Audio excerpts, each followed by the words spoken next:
નમસ્કાર. ગુજરાતી સ્ટેનોગ્રાફીની વધુ એક તાલીમમાં આપ સૌનું હાર્દિક સ્વાગત છે. મિત્રો, ગયા અંકમાં મેં આપ સૌ સાથે દલાઈ લામાની સ્ટોરી શેર કરવાનો પ્રયાસ કર્યો હતો, પરંતુ આપણી 4 મિનિટની લિમિટને કારણે હું એ સ્ટોરીને આગળ લઈ જઈ શક્યો ન હતો અને મને સ્ટોરી ખરેખર ખૂબ ઇન્ટરેસ્ટિંગ લાગી છે, એટલે એનો ભાગ 2 આપ સૌ સમક્ષ લઈને આવ્યો છું. આશા છે કે આપ ડિક્ટેશન પણ પસંદ કરશો અને આ સ્ટોરીને પણ પસંદ કરશો. ડિક્ટેશન કમ્પ્લીટ થાય એટલે આપ સૌ તરફથી મળતા પ્રતિભાવો મને ખૂબ આનંદ આપે છે. બસ આ જ રીતે આપ સૌ આપના પ્રતિભાવો અને સાથે સાથે આપ કેટલા પ્રયત્નો સાથે આ કમ્પ્લીટ કરો છો એ ચોક્કસ જણાવશો અને આપણે આપણી આ યાત્રાને આગળ વધારતા રહીશું. કરીએ શરૂઆત. ડિક્ટેશનનો પ્રકાર વર્તમાન પત્ર લેખ. ઝડપ 90 શબ્દ પ્રતિ minute. Difficulty level easy. Start. સહેજ ઐતિહાસિક પરિપ્રેક્ષ્યમાં જોઈએ તો 1933માં 13મા દલાઈ લામાનું અવસાન થયું હતું.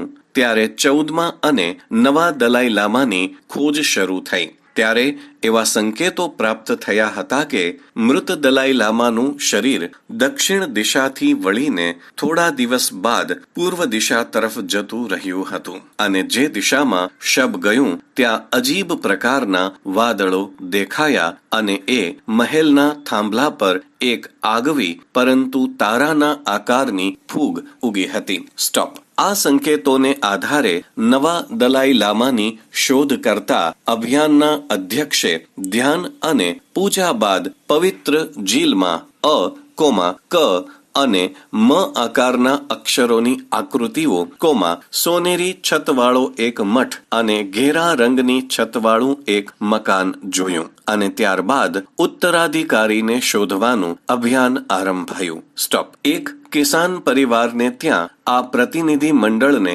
સંકેતોની પુષ્ટિ થયાની પ્રતીતિ થઈ. સ્ટોપ. પરિવાર સાથે વાતચીત કરી તો કહેવામાં આવ્યું કે 2 વર્ષનો આ બાળક 2 અઠવાડિયા પહેલા એક થેલામાં સામાન ભરતો હતો અને માએ મજાકમાં પૂછ્યું કે બેટા શું કરે છે? ?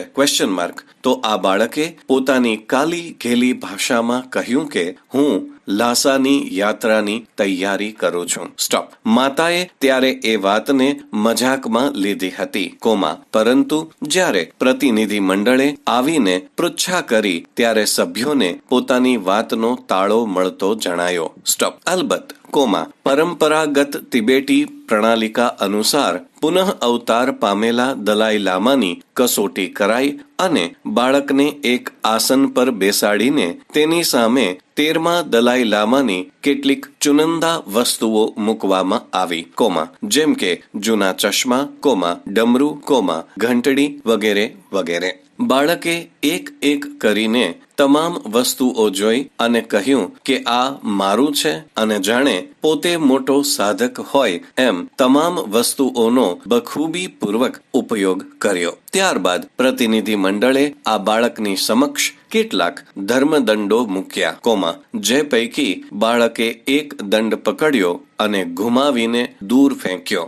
અને ત્યારબાદ 13મા દલાઈ લામાનો ધર્મદંડ હાથમાં પકડી પોતાના શરીરથી ચિપકાવી લીધો અને ઉપસ્થિત તમામ બૌદ્ધ સાધુઓએ નતમસ્તક થઈ ઘૂંટણીએ પડી આ બાળકને નવા દલાઈ લામા તરીકે સ્વીકૃતિ આપી અને તિબેટની રાજધાની લાસાથી થોડા માઇલ દૂર આવેલા એક નાનકડા ગામના કિસાન પુત્ર લામો ગોંડુક 14માં દલાઈ લામા તરીકે પ્રસ્થાપિત થયા. સ્ટોપ. આ બાળક એટલે કે આજના 14મા દલાઈ લામા, જે ચીન માટે સરદર્દ સાબિત થયા છે. સ્ટોપ. આ દલાઈ લામાની હત્યા કરવા માટે ચીને 1959માં પોતાની સેના તિબેટમાં ઉતારી દીધી હતી. સ્ટોપ. એટલું જ નહીં, તેમની તસવીર પર સમગ્ર ચીનમાં પ્રતિબંધ મૂકવામાં આવ્યો છે. સ્ટોપ. પેરા. ઉપરોક્ત પરંપરાના પરિપ્રેક્ષ્યમાં જોઈએ તો દલાઈ લામા અર્થાત